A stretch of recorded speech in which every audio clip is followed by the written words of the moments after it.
They say time heals everything, but no one warns you that sometimes time also stops.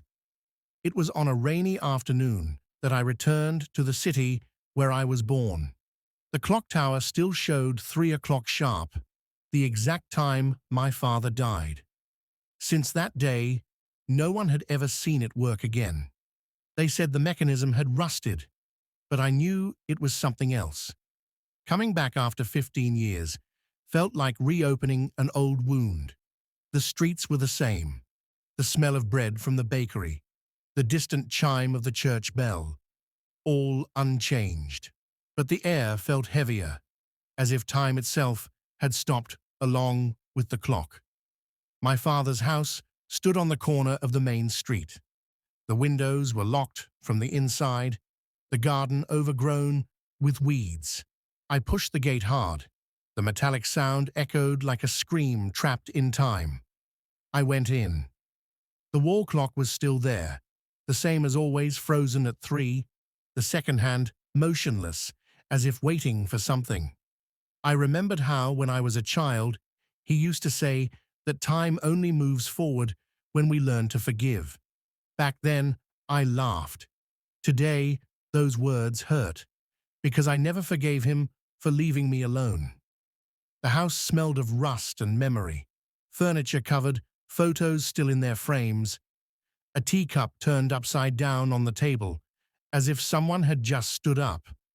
On the floor, a dusty footprint. The wind slipped through the window and swayed the curtain, and then I heard the sound. 3 sharp knocks. Tock, tock, tock. I looked at the clock. The hand moved. For a moment I thought it was an illusion, but the ticking continued. Slow, hesitant, as if time were testing whether it could move again. I walked toward it, touched the glass, and heard the voice. "You came back, son." My whole body froze. The voice came from inside the house. It was his voice. I turned slowly, my heart beating in sync with the clock. In the armchair in the living room, there was a shadow, a human shape made of light and dust. The outline of the face, the eyes, the smile. It was him. "Why did you take so long?" The voice was calm, not angry, just tired. I couldn't answer. The words stuck in my throat. All I managed to say was, "I never knew what to say." He stood up. Each step made the floor creak. He stopped in front of me.